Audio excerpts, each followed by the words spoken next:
My name is Simone Weatherby. I am 35 years old. I am a high school English teacher in Portland, Oregon, and I am, as of 6 months ago, the sole owner of a small house on the east side of the city that has my name on the mortgage, my name on the deed, and not a single item inside it that belongs to my sister. That last part matters. My sister Renee lived with me for 2 years and 4 months. She moved in after her divorce, when she had nowhere to go and I had a second bedroom and I loved her and I said yes without thinking about what yes meant in practice.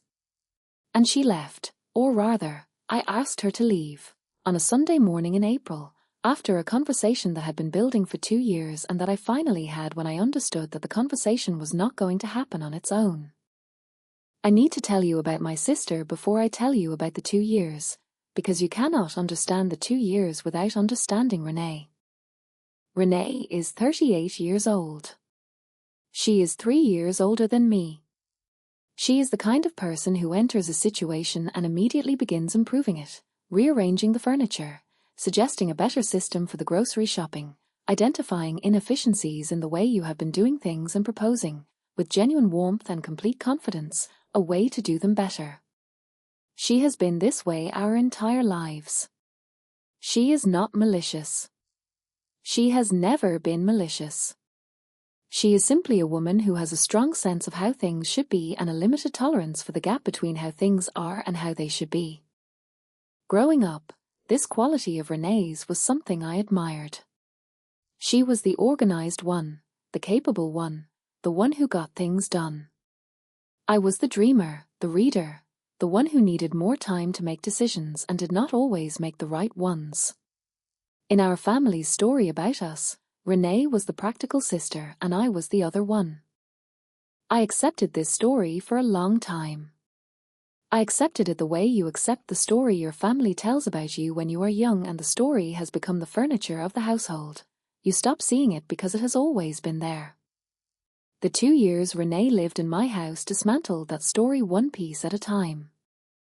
Renee moved in on a Thursday evening in February with 3 carloads of belongings and the specific exhausted energy of a woman who has just ended a 12-year marriage and does not yet know who she is on the other side of it. I fed her dinner. I made the second bedroom as comfortable as I could. I told her she could stay as long as she needed. I meant that. I want to be honest about that. In February, when I said it, I meant every word. The first month was the grief month. Renee cried. I sat with her. We watched television and I brought her tea and we talked about her marriage and what had gone wrong and what she was going to do next. This was what I had imagined the arrangement would be: 2 sisters, a difficult period, comfort and presence and a safe place to land. The second month was when the improvements began. They started in the kitchen. Renee reorganized the cabinets, grouped by function, she said, which was more logical than my system. She was right that it was more logical. I said okay. Then she reorganized the pantry. Then she replaced my coffee maker with hers, which was a better model. Then she bought a new dish rack because mine was too small for 2 people. Each change was an improvement. Each improvement was delivered with the warmth and confidence that Renee brings to everything she does. By month 3, my kitchen looked like Renee's kitchen. Not mine. Hers. I noticed this. I did not say anything, because each individual change had been reasonable and because I did not want to be the person who complained about a better coffee maker. Month 4, she started on the living room. She found the arrangement of my furniture inefficient. The couch was not positioned to face the television at the optimal angle, and the bookshelf was blocking the natural light from the west window. She asked if we could rearrange. I said sure. We moved things on a Saturday afternoon, and the room did look better, and I told myself this was fine. But my bookshelves.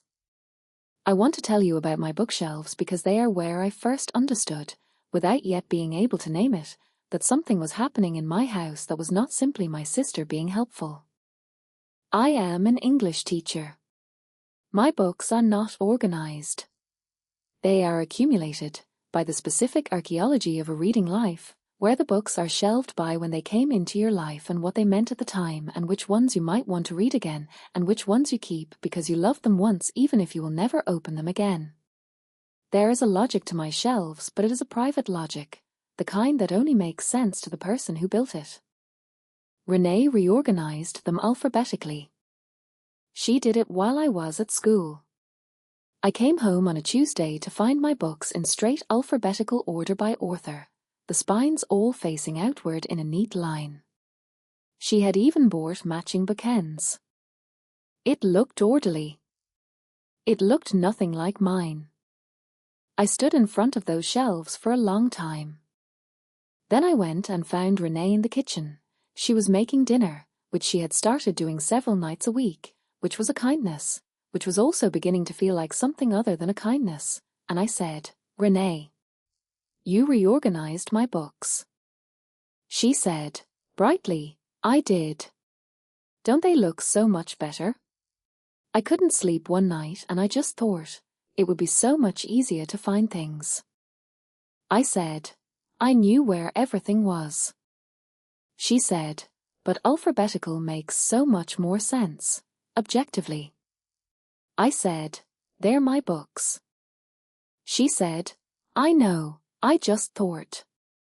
I said, "Renee, I need to be able to find my things in my own house." There was a pause. A brief one. She said, "Of course. I'm sorry. I should have asked." She said it with complete sincerity. And then, over the following weeks, she kept going. The bathroom. The linen closet. The way the recycling was sorted. The arrangement of the back porch. My grading system. She saw my student papers once and suggested a more efficient rubric structure, which was a suggestion that crossed a line I had not known needed marking. I said something each time. She heard me each time. Nothing changed. I want to be very careful about how I describe what happened next, because what happened next is the part that I think is the most important and the part that is easiest to misread. In month 8, Renee started talking about the mortgage. She had, by then, gotten a part-time position at a marketing firm and was contributing to the household expenses, groceries, utilities, a nominal amount toward rent.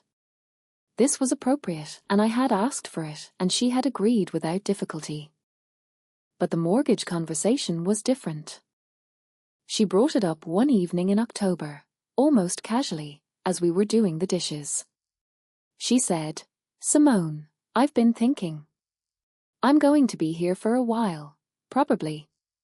And it doesn't make sense for me to be paying rent somewhere else eventually when I could be building equity here. Have you thought about adding me to the mortgage?" I turned off the water. I said, "Adding you to the mortgage?" She said, "I mean, not necessarily right away. But eventually. It would make financial sense. We're both living here. We're both invested in this place." I set the dish down.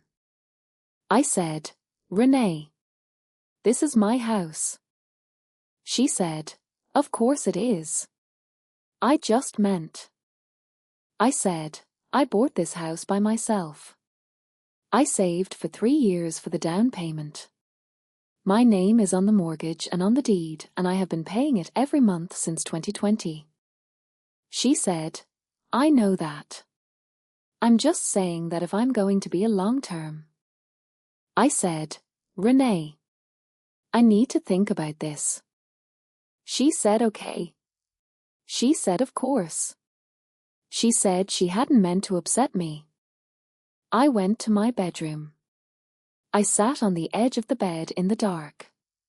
And I realized, sitting there, that the mortgage conversation was not a new conversation. It was the conversation that the books and the cabinets and the coffee maker and the furniture and the porch had been building toward, one improvement at a time, for 8 months. My sister had been making my house hers. Not deliberately, not with malice, not as a plan. I want to be clear about that because I know my sister and I know she does not plan in that way. She had been doing it because she does not know how to inhabit a space without improving it, without organizing it, without making it function better according to her understanding of function. She had been doing it because the boundary between her comfort and my ownership had never been clearly named. And I had been letting her, because each individual thing had been small, and because I loved her, and because I had told myself that accommodating her was what a good sister did. The mortgage conversation was the first moment something had been asked of me that I could not accommodate without losing something real. I said no. I said it clearly, the following morning at breakfast, without cruelty and without apology. I said, Renee. I thought about the mortgage conversation. The answer is no. This is my house. My name is on it and my name will stay on it, and I am not adding anyone to the mortgage or the deed. I want to be clear about that so it's not a question again. She said, okay. I understand. But the understanding was the surface kind, not the deeper kind. Because 3 weeks later, when I came home from a particularly hard week at school, I found that Renee had repainted the bathroom. My bathroom, the one she used too, the one with the blue walls that I had painted myself on a Saturday 3 years before I met her divorce, and the blue had always felt like mine. She had painted it white. Clean and bright and organized, she said. Much better for the light. I stood in the doorway of my white bathroom and I felt something shift. Not anger. Clarity. The specific clarity of a person who has been accommodating a situation for months and has finally understood that the situation is not going to accommodate itself. That the conversation I had been waiting for Renee to initiate was not going to be initiated by Renee. That if I wanted the situation to change, I was going to have to be the one who changed it. I sat with that understanding for 2 weeks. I did not want to act on emotion. I wanted to be clear about what I needed and how to say it. Then I called my mother. My mother, Eleanor, is 66 and lives in Eugene and is the person in my family who I trust most with anything that requires both love and honesty. She is not a woman who tells you what you want to hear. She is a woman who tells you what she actually thinks, in the specific direct warmth of a person who loves you too much to be comfortable. I told her about the 2 years.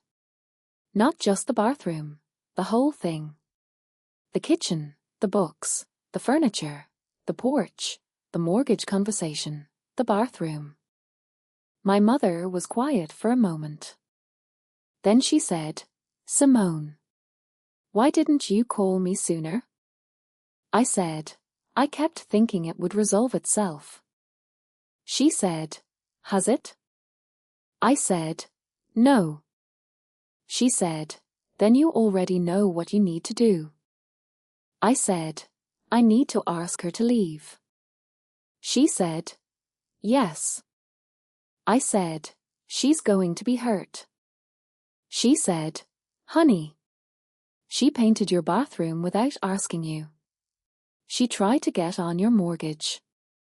You have been accommodating this for 2 years. Being hurt is not the same as being wronged. Renee will be hurt. She has not been wronged. That sentence landed on me the way important sentences land, with a weight that settles rather than strikes. She has not been wronged. I had been confusing Renee's hurt with Renee's rights. I had been treating the anticipated pain of the conversation as evidence that having the conversation was wrong, when in fact the pain was simply the cost of a truth that had been deferred too long. I had the conversation on a Sunday morning in April. I made coffee, my coffee maker, the older one that I had retrieved from the garage the previous week and quietly reinstated. I sat across the kitchen table from my sister and I said, Renee, I need to talk to you about the living arrangement. She said, okay. I said, I've loved having you here and I love you and I want to say that clearly before I say the rest. She said, "Simone." I said, "I need you to find your own place. I need my house to be mine again. I need the decisions about how it looks and how it functions to be mine. And I need to know when you're leaving so I can plan." She was quiet. She said, "I didn't realize you were unhappy." I said, "I wasn't unhappy. I was being slowly crowded out of my own space, and I let it happen for longer than I should have because I didn't want to hurt you. But I'm telling you now." She said, "The bathroom." I said, "Yes. The bathroom, the books, the kitchen, the mortgage conversation. All of it. It's been building for 2 years and it has to stop." Renee looked at the table. Her face did the thing it does when she is genuinely surprised, not performing surprise, actually surprised, the expression of a woman who had not understood the full weight of what she had been doing. She said, "I was trying to help." I said, "I know. And I know you meant it that way. But helping someone and inhabiting their space as if it were your own are not the same thing." She said, "I'll start looking this week." She moved out 6 weeks later. She found a 1-bedroom apartment in northeast Portland, which she has, I am told by my mother, already thoroughly reorganized. It is hers to reorganize. I mean that without sarcasm. Renee in her own space is a person who functions beautifully. Renee in someone else's space is a different story. The bathroom is blue again. I repainted it myself on a Saturday, the same color as before, the specific blue that I had chosen for reasons I cannot entirely explain, but that felt right and that is mine to feel right about. My books are back in the order they belong in, the archaeology order, the private logic order, the order that only makes sense to me and does not need to make sense to anyone else. The coffee maker is the old one. It makes coffee. That is enough. I want to tell you what I understand now that I did not understand in February 2 years ago when Renee arrived with her 3 carloads and her exhausted post-divorce energy. I understand that saying yes to someone you love does not mean saying yes to everything they bring with them. That love is not the same as permission. That the boundaries of a shared space have to be named, gently, early, clearly, because they will not name themselves. I understand that I had a story about myself, the dreamer, the other one, the sister who needed more time, that made it very easy to defer to Renee's certainty even inside my own home. That the story was wrong, or at least incomplete, and that the 2 years were in part the cost of living inside an incomplete story. I understand that the conversation I finally had on that Sunday morning was available to me much earlier. I could have had it in month 2 when the cabinets changed. I could have had it in month 4 when the furniture moved. I could have had it the evening she reorganized my books. The fact that I did not is not a failure of character. It is the very human cost of loving someone and wanting to protect them from the pain of a necessary truth. But the truth was necessary. And saying it, when I finally said it, was the kindest thing I could have done. For both of us. I am Simone Weatherby. I am 35 years old. I teach English in Portland, Oregon. My books are in the right order. My bathroom is blue. My house is mine. That is the whole story. That is everything. I want to go back to the books, because the books are the moment this story lives in for me, and I have not finished saying what I want to say about them. I am an English teacher. I have been teaching English to 16-year-olds for 10 years, and in those 10 years I have learned that the way a person relates to books tells you something essential about how they understand the world, not whether they read, but how. Whether they treat books as objects or as presences. Whether they see a shelf as storage or as autobiography. My shelves are autobiography. The bottom left corner has the books from my undergraduate years, the ones that made me want to teach, the ones that changed something in me, the ones I have kept not because I will read them again but because I cannot imagine giving them away. Morrison. O'Connor. Did I on. A collected Chekhov with a broken spine that I have had since I was 19. The middle section has the books I use for teaching, dog-eared, annotated, the margins full of my own handwriting from years of lesson prep. The books I have taught so many times I know the page numbers of the passages I need. The upper shelves have the books I have not read yet, the ones acquired with the specific optimism of a reader who is always convinced she will have more time than she does. This is a map. It is my map. It is a record of 20 years of reading and thinking and growing, and the specific intellectual history of a person who has made reading her life and her livelihood. Renee put it in alphabetical order. She meant no harm by it. I know that. But what she did, efficiently, helpfully, while I was at school, was dismantle the map. Erase the archaeology. Replace the private logic with a system that is logical to everyone and meaningful to no one. I put it back. It took me a full Saturday. I had to think carefully about where things had been, and I did not remember everything perfectly, and some books ended up in slightly different positions than before. But the essential shape came back. The Chekhov is back in the bottom left. The teaching books are back in the middle. The optimistic unread pile is back on the top shelves. It is mine again. I want to tell you something about that Saturday, the one when I put the books back, because I think it says something true about what it means to reclaim a space. I put music on. I made coffee.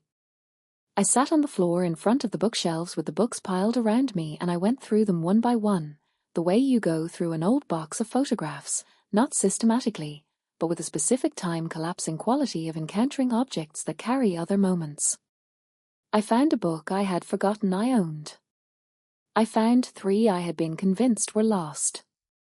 I found one that had a note in the front from a friend I have not spoken to in for years, and I sat with it for a while. The putting back took 6 hours. It was the best Saturday I had had in 2 years. I understood something about myself on that Saturday that I have been sitting with since. I understand that I had been so focused, in the 2 years Renee lived here, on managing her comfort and her needs and her adjustment to a post-divorce life, that I had stopped managing my own comfort. I had stopped noticing what I needed. I had been so accustomed to the story. Renee is the practical one. Renee knows how things should be. Renee's certainty is a reasonable guide, that I had applied it even to my own bookshelves. Even to my own bathroom. Even to the question of whose name should be on my mortgage. I had been living in Renee's version of my life. That Saturday, putting the books back, I started living in mine. I also want to tell you about my students, because my students are relevant in a way that surprised me when I understood it. I teach junior year English. 16 and 17-year-olds, at the specific age when they are beginning to understand that the stories their families tell about them and not necessarily the stories they have to live inside. I spend a lot of time, in class, talking about the difference between the narrator's version of events and the author's version. About how the same facts can be arranged to tell completely different stories depending on whose perspective is organizing them. I'm good at teaching this. I have been teaching it for 10 years. I can help a 16-year-old see, clearly and quickly, when they are reading someone else's version of themselves rather than their own. I could not see it about myself. Or rather, I could see it, eventually. It took 2 years and a white bathroom and a mortgage conversation, but I got there. The lesson I learned is not complicated. It is the same lesson I teach every fall to junies who are encountering unreliable narrators for the first time. The most persuasive version of a story is not always the true one. The version told with the most confidence, the most warmth, the most genuine certainty that this is simply how things are, that version is worth examining. Especially when it is the version of someone who loves you and means you well. Especially then. Renee's version of my house was told with complete conviction. She was not lying. She genuinely believed the coffee maker placement and the book arrangement and the bathroom color were improvements. She genuinely believed that her practical certainty was a gift. It was a gift I did not ask for, and that cost me 2 years of living in someone else's version of my home. I asked her to leave on a Sunday in April. The books went back on a Saturday in May. The bathroom went blue again on a Sunday in June.